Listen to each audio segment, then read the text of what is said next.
एक महिला अपने जवान बेटे के साथ मध्य प्रदेश घूमने के लिए गई थी, लेकिन जब वहां से वापस आती है तो उसके 5 से 6 महीना बीतने के बाद एक दिन अचानक उसके पेट में दर्द शुरू हो जाता है और उसका पति तुरंत उस महिला को लेकर हॉस्पिटल में चले जाते हैं। तो डॉक्टर साहब जांच वगैरह करते हैं और फिर वे कहते हैं कि दरअसल आपकी पत्नी वो मां बनने वाली है और 6 महीना का प्रेग्नेंट है। अब जैसे ही इस बात को उसका पति सुनता है, वह काफी गुस्सा भरी नजरों से अपनी पत्नी को देखने लगता है और फिर इसके बाद जब वह अपने घर आता है तो अपनी पत्नी को कहता है कि मैंने 7 महीना से तुम्हारे साथ कुछ किया नहीं, तो फिर तुम्हारे पेट में ये बच्चा किसका है? तुम प्रेग्नेंट कैसे हो सकती हो? इसके बाद जो महिला थी वह कुछ देर तो कुछ नहीं बोलती है, लेकिन जब उसका पति बार बार पूछता है, फिर जो बताती है उसे सुनकर उसके पति के पैरों के नीचे से जमीन खिसक जाती है। वाकई में दोस्तों, आज की जो घटना है जब आप भी सुनेंगे तो कहीं ना कहीं आप भी सोचने पर मजबूर हो जाएंगे। तो चलिए आगे बढ़ते हैं। उससे पहले वीडियो को एक लाइक कर दीजिए और चैनल को सब्सक्राइब कर दीजिए।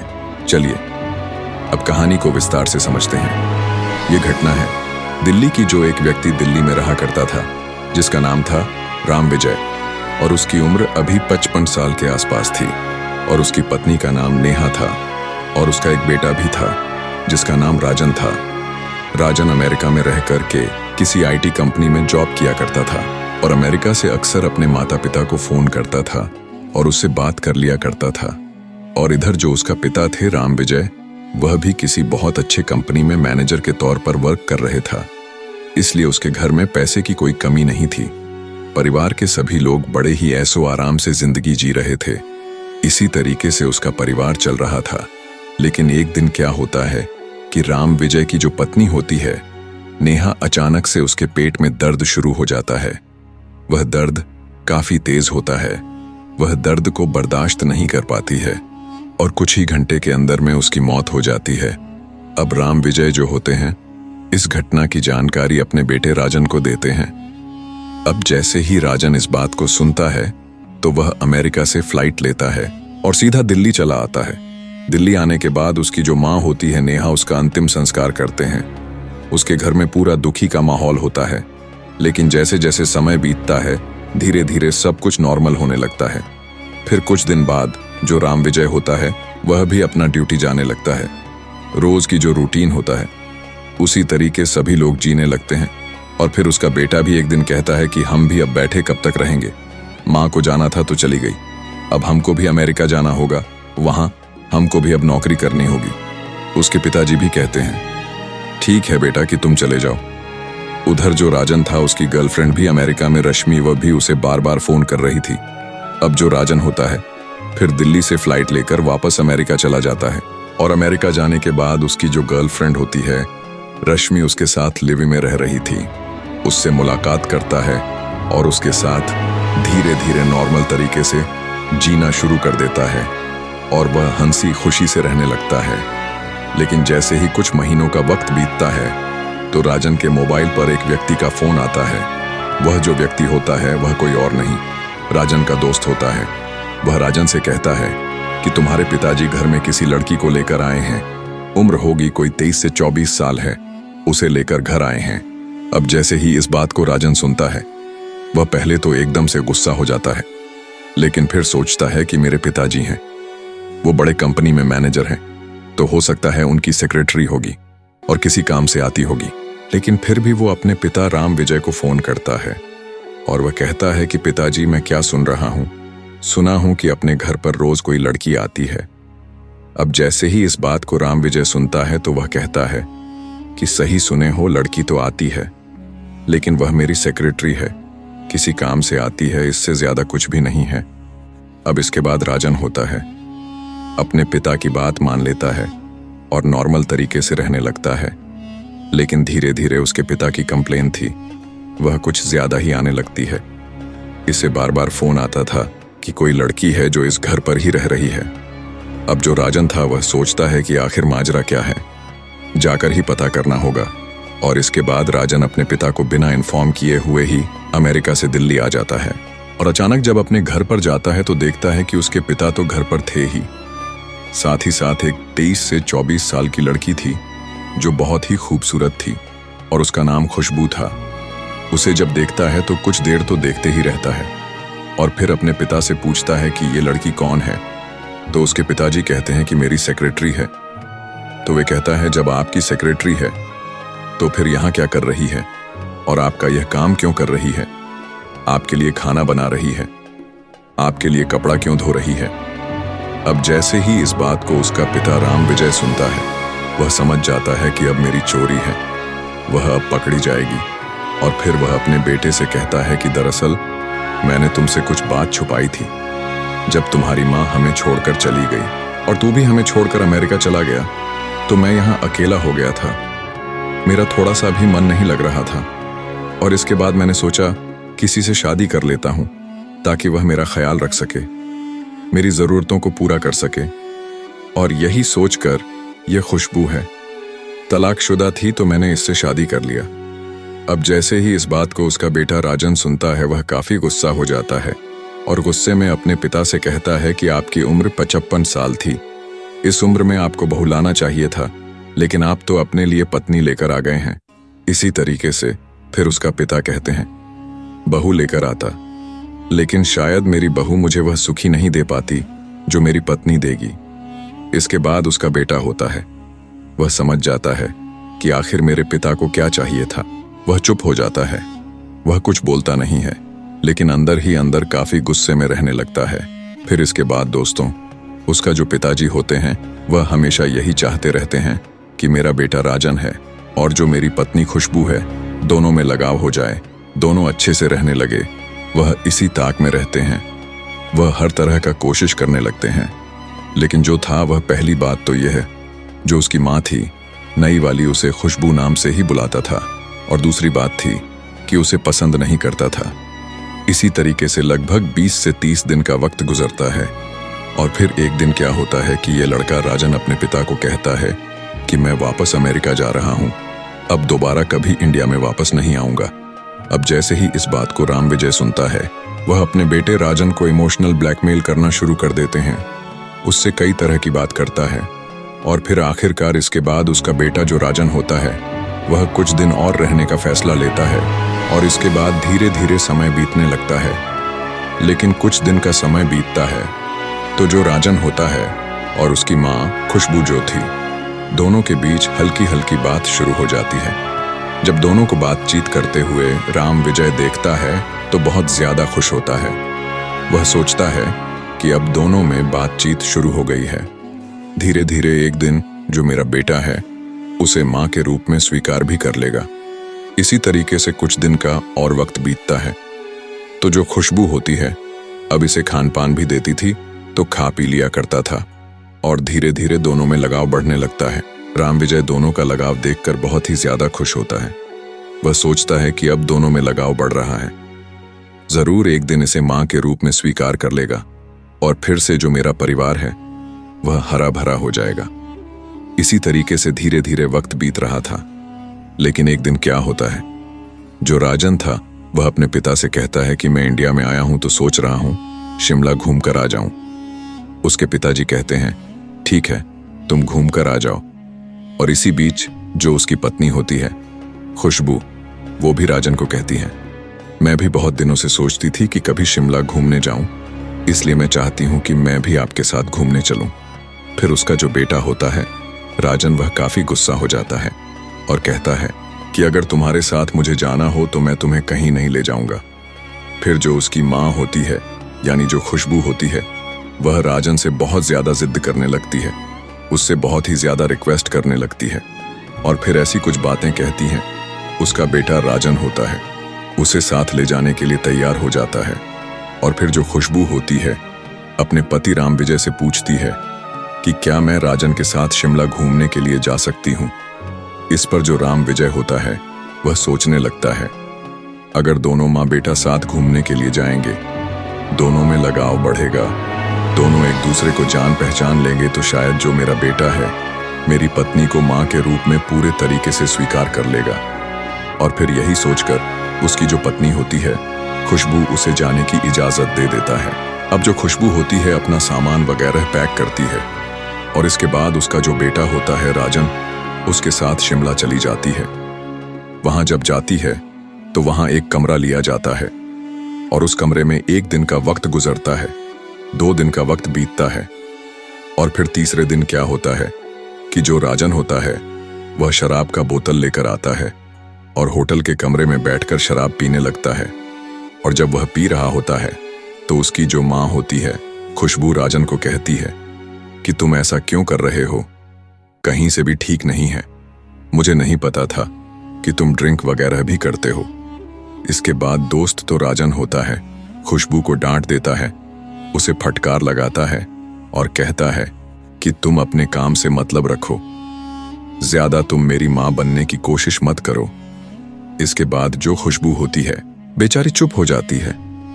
अब धीरे धीरे जब उसे काफी शराब का नशा हो जाता है तो नशे की हालत में वह बेड पर सो जाता है। रात के 12 बज चुके थे। अब जो खुशबू भी होती है उसी बेड पर सो जाती है, लेकिन थोड़ी ही देर बाद वह जो लड़का राजन होता है वह भूल जाता है कि उसके साथ कौन सो रहा है। उसे लगता है कि मेरी गर्लफ्रेंड रश्मि है और खुशबू को अपनी प्रेमिका समझकर उसके पास जाता है और उसके साथ छेड़छाड़ करने लगता है। अब जो खुशबू भी होती है वह भी जवान थी, उसे भी कोई जवान लड़का मिला था तो वह भी अपने आप को रोक नहीं पाती और इसके बाद राजन उसके साथ वह सारी चीज करने लगता है जो पति अपनी पत्नी के साथ करता है। उस तरीके से पूरे रात में दोनों एक दूसरे के साथ संबंध बनाते हैं और धीरे धीरे राजन जब ऐसा कर ही रहा था तो उसको पता भी चल जाता है कि मेरे प्रेमिका रश्मि नहीं बल्कि खुशबू है। लेकिन इसके बाद भी वह रुकता नहीं है, पूरे रात ये सारी चीज करते रहता है। और अगले दिन जब सुबह होती है तो उसकी जो गर्लफ्रेंड रश्मि होती है उसका फोन आता है। रश्मि उससे पूछती है कि तुम अमेरिका कब आ रहे हो, तो लड़का रंजन उसे कहता है कि मुझे थोड़ा समय लगेगा क्योंकि अभी मैं घूमने के लिए आया हूँ। इस पर रश्मि कहती है कि तुम घूमने के लिए अकेले गए हो, मुझे भी फोन कर दिया होता, मैं भी तुम्हारे साथ आ गई होती। लेकिन राजन कहता है कि मैं अकेले नहीं आया हूँ, मेरे साथ खुशबू भी आई है जो मेरे पिता की वाइफ है। अब जैसे ही इस बात को रश्मि सुनती है वह काफी गुस्सा हो जाती है और वह इससे कहती है कि तुम तो उसे देखना भी पसंद नहीं करता था, फिर उसके साथ तू घूमने के लिए कैसे चला गया। वह दोनों के बीच झगड़ा लड़ाई शुरू हो जाता है और इसके बाद दोनों में थोड़ी बहुत झगड़ा होने के बाद जो रश्मि होती है वह फोन को कट कर देती है और इसके बाद जो रात में जो खुशबू के साथ किया था वह सारी चीजें अब दिन में भी करता है। और ऐसा 1 दिन नहीं 3 से 4 दिन होता है, लगभग 1 सप्ताह का वक्त गुजरता है। तो फिर दोनों वहां से चेकआउट करते हैं और वापस वहां से दिल्ली जाते हैं। दिल्ली आने के बाद नॉर्मल तरीके से जीने लगते हैं, सभी लोग अपने अपने काम में लग जाते हैं। लेकिन जो राजन होता है उससे वापस अमेरिका जाने का मन ही नहीं कर रहा था। वह खुशबू को मन ही मन बहुत पसंद करने लगा था, उसे कहीं ना कहीं वह प्यार करने लगा था। इधर जो खुशबू भी थी उसका जो पति राम विजय था उससे दूर दूर रहने लगती है। राम विजय नोटिस करता है जब से वापस घूम कर आई है मेरे से दूर दूर रह रही है, लेकिन फिर भी उसे इग्नोर कर देता है। वह सोचता है कि वैसे मुझे चाहिए क्या 2 वक्त की रोटी जो मुझे दे ही रही है और जो मेरा बेटा राजन है और जो मेरी पत्नी खुशबू है, दोनों में इतना अच्छा लगाव बढ़ गया है, दोनों एक दूसरे से अच्छे से खुशी से रह रहे हैं, तो मुझे अब क्या चाहिए। मुझे तो 2 वक्त की रोटी ही चाहिए, वह तो मिल ही रही है। और यही सोच करके वह सारी चीजों को इग्नोर कर देता है। लेकिन जैसे ही लगभग 4 से 5 महीने का वक्त गुजरता है कि एक दिन उसकी जो पत्नी होती है खुशबू, उसके पेट में दर्द होने लगता है। अब जो उसका पति होता है राम विजय खुशबू को लेकर हॉस्पिटल में चले जाते हैं। वहां डॉक्टर साहब होते हैं, उसकी जांच वगैरह करते हैं और इसके बाद जब रिपोर्ट आती है तो राम विजय से कहते हैं कि आपकी पत्नी है वो मां बनने वाली है, 6 महीने की प्रेग्नेंट है। अब जैसे ही इस बात को राम विजय सुनता है वो काफी गुस्सा हो जाता है। वो गुस्सा भरी नजरों से अपनी पत्नी को देखने लगता है और इसके बाद वहां तो कुछ भी नहीं बोलता है। लेकिन जब घर आता है तो अपनी पत्नी खुशबू से पूछता है कि मैंने तुम्हारे साथ कुछ किया ही नहीं, हम दोनों के बीच ऐसा कुछ हुआ ही नहीं, फिर यह सब क्या है, तुम मां कैसे बनने वाली हो और तुम्हारे पेट में जो बच्चा है ये किसका पल रहा है। अब जैसे ही इस बात को खुशबू सुनती है कुछ देर तो उसकी बोलती ही बंद हो जाती है, वह कुछ बोल ही नहीं रही थी। लेकिन राम विजय था जब बार बार उससे पूछता है तो जो खुशबू होती है वह अपने पति को कहती है कि दरअसल जो बच्चा है आपके ही बेटे राजन का है और मैं और राजन अब एक ही साथ रहना चाहते हैं, हम दोनों शादी करना चाहते हैं। अब जैसे ही इस बात को उसका पति राम सुनता है, उसके तो पैरों के नीचे से जमीन खिसक जाती है। वह अपनी पत्नी को कहता है कि ऐसा हरगिज नहीं होने दूंगा, मैं अपने बेटे को तलाकशुदा महिला से शादी नहीं करने दूंगा, और वैसे भी तुम मेरी पत्नी हो, तुम मेरे से शादी कर चुकी हो, भला कोई भी माँ अपने बेटा के साथ ऐसा कैसे कर सकती है। लेकिन उसकी जो पत्नी होती है खुशबू और इधर जो उसका बेटा राजन होता है, वह दोनों मानने के लिए तैयार नहीं थे। अब जो खुशबू थी वह अलग कमरे में सोने लगती है, इधर जो उसका बेटा था राजन वह अलग कमरे में सोने लगता है, और जो राम विजय होता है वह अलग कमरे में सोने लगता है। अब खुशबू को समझ में नहीं आ रहा था कि वह अपने बेटा के पास जाए या फिर उसका जो पति राम विजय है उसके पास जाए।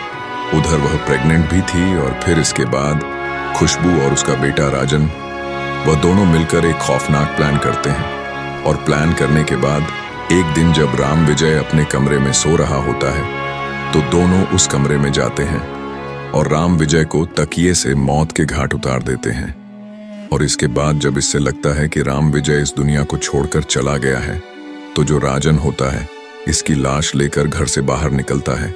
वह लाश को ठिकाने लगाने के लिए जगह को तलाश करने लगता है, और आखिरकार जगह तलाश करते करते उसे कचरे का ढेर दिखाई देता है। वो सोचता है कि इसी कचरे के ढेर में अपने पिता का लाश को छुपा देगा, ताकि वहां से जेसीबी आएगा तो उसकी लाश को कचरे से उठा करके कहीं और ले जाएगा और उसे फेंक देगा, किसी को पता नहीं चलेगा। और फिर यही सोचकर उसका जो बेटा होता है उसकी लाश को लेकर उस कचरे के ढेर में छुपा देता है और ऊपर से कचरा वगैरह रख देता है ताकि किसी को पता नहीं चले, और दोनों वापस अपने घर पर आ जाते हैं और नॉर्मल तरीके से पति पत्नी के जैसा रहने लगते हैं। लेकिन जैसे ही 3 से 4 दिन का वक्त गुजरता है, जेसीबी उस कचरा को उठा रहा होता है और ट्रॉली पर डाल रहा होता है कि तभी अचानक से उसके पिता का डेड बॉडी गिरता है। अब वहां डेड बॉडी मिलने के बाद एकदम से हड़क मच जाता है। इस घटना की जानकारी पुलिस वालों को दी जाती है। पुलिस वाले घटनास्थल पहुंचते हैं और वह जो लाश होती है उस लाश की जांच में जुट जाते हैं, पता करने में जुट जाते हैं आखिर ये व्यक्ति कौन है। फिर पुलिस वालों को पता चलता है कि ये व्यक्ति राम विजय है और एक कंपनी में मैनेजर के तौर पर वर्क कर रहा था और कुछ ही दिन पहले एक लड़की से शादी किया था।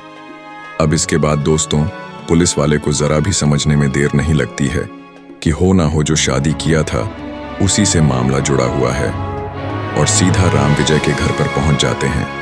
और जो उसकी पत्नी होती है खुशबू और उसका जो बेटा राजन होता है, दोनों को हिरासत में लेते हैं और थाने में लेकर आते हैं। और थाने में लेकर जब दोनों से पूछताछ करते हैं तो दोनों पहले तो इधर उधर की बातें बताते हैं। खुशबू भी घुमाने की कोशिश कर रही थी, इधर जो राजन था वह भी घुमाने की कोशिश कर रहा था।